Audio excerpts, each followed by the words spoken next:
السلام علیکم دوستو، سیرت النبی سیریز کے اس چوتھے پارٹ میں آج ہم بات کریں گے ہمارے پیارے نبی کی جوانی اور حضرت خدیجہ کے ساتھ نکاح کے بارے میں، کیونکہ خدیجہ سے نکاح ہمارے نبی کی زندگی کا ایک ایسا عظیم واقعہ ہے جس نے نہ صرف اب کی زندگی کو بدل دیا بلکہ اسلامی تاریخ کا ایک نیا باب رقم کیا۔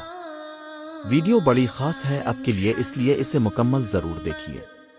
دینی بھائیوں اور بہنوں، ہمارے نبی نے اپنی جوانی بھی نہایت پاکیزگی اور عزت کے ساتھ گزاری۔ اس زمانے میں مکہ مکرمہ میں بے حیائی اور برائی عام تھی، لیکن آپ نے کبھی اس راستے کا انتخاب نہیں کیا۔ اپنے محنت، دیانت اور اعلیٰ اخلاق کو اپنا شعار بنایا۔ اسی لیے لوگ ہمارے پیارے نبی کو جوانی میں الامین اور الصادق کے القاب سے پکارتے تھے، یعنی وہ شخص جو ہمیشہ سچ بولے اور جس پر ہر کوئی بھروسہ کرے۔ یہ لقب صرف نام کا نہیں بلکہ حقیقت کا عکس تھا، کیونکہ آپ نے کبھی جھوٹ نہیں بولا اور کبھی امانت میں خیانت نہیں کی۔ ایک طرف جہاں ہمارے نبی کے چرچے تھے تو دوسری طرف اس دور میں حضرت خدیجہ مکہ کی سب سے معزز اور کامیاب تاجرہ تھیں۔ وہ ایک باوقار اور عزت دار خاتون تھیں جن کے کاروباری قافلے شام اور دیگر علاقوں تک جایا کرتے تھے۔ وہ اپنے لیے ایسے شخص کی تلاش میں تھیں جو دیانتدار ہو اور جس پر پورا اعتماد کیا جا سکے۔ اسی لیے انہوں نے ہمارے نبی کو اپنے تجارتی قافلے کے ساتھ سیریا بھیجا۔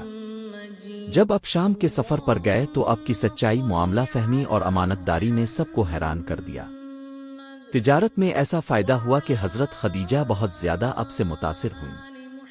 ان کے خادم میسرہ نے بھی واپس آ کر آپ کی خوبیوں اور اعلیٰ کردار کے واقعات سنائے۔ یہ سب دیکھنے کے بعد حضرت خدیجہ کے دل میں یہ خواہش پیدا ہوئی کہ وہ اپنی زندگی کا ساتھی ہمارے نبی کو بنائیں۔ اس مقصد کے لیے انہوں نے اپنے قریبی رشتہ داروں کے ذریعے نبی کو پیغام بھیجا۔ اپنے یہ رشتہ قبول فرمایا اور نکاح نہایت سادگی کے ساتھ انجام پایا۔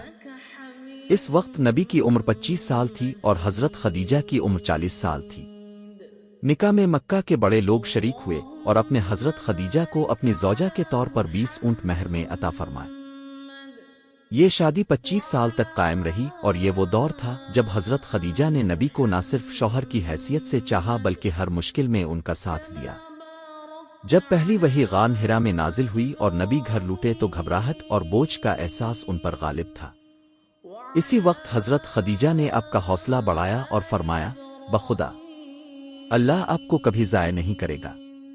آپ رشتہ داروں سے اچھا سلوک کرتے ہیں، کمزوروں کی مدد کرتے ہیں، مہمان نوازی کرتے ہیں اور مظلوموں کا سہارا بنتے ہیں۔ یہ الفاظ نبی کے لیے سکون اور حوصلے کا ذریعہ بنے۔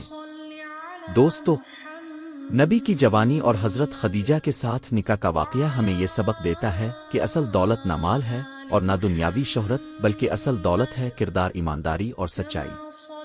اگر انسان کے اندر سچائی ہو تو اللہ تعالیٰ خود اس کے لیے دروازے کھول دیتا ہے۔